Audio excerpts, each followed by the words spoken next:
네, 여러분 안녕하십니까? 오늘은 우리가 그 잦은 기침에 대해서 한번 말씀을 드려보도록 하겠습니다.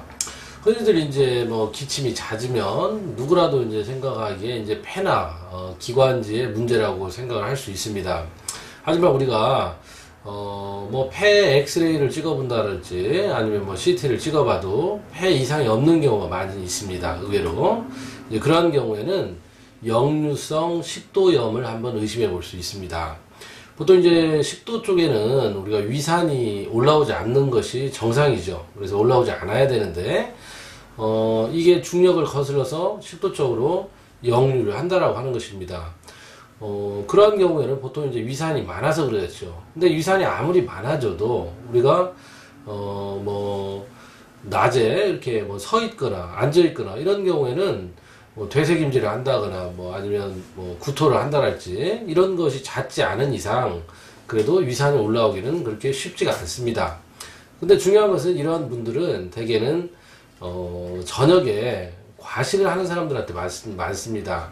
저녁에 이제 야식을 늦은 시간에 하신다랄지 아니면 과식을 한다랄지 그렇게 해서 이제 많은 음식을 드시고 나서 이것이 소화를 시키려면은 그만큼 시간이 필요한데 소화가 잘 되지 않은 상태에서 잠을 이루기 때문에 그렇습니다.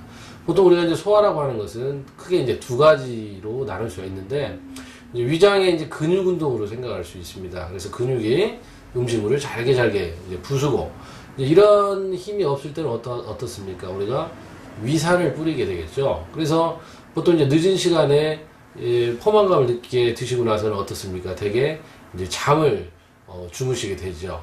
그 잠을 주무시게 되면은 위장의 이제 연동 운동이 적어지면서 위산을 과하게 뿌리고 또 우리가 누워있기 때문에 위산이 식도 쪽으로 들락날락해서 역류성 식도염이 생기는 것입니다. 이런 경우에 우리가 뭐 제산제랄지 그런 위산을 분비하는 그런 기전을 억제한다고 해도 정수 식도염이 낫지 않습니다. 이런 경우는 반드시 저녁을 소식을 하고 또 저녁을 드신 후에 두세 시간 정도는 지나서 공복인 상태에서 잠을 이루어야 되겠습니다. 그래서 여러분들이 기침이 오랫동안 지나도 낫지 않은 경우는 역류성 식도염을 꼭 의심해 보시기 바랍니다. 감사합니다.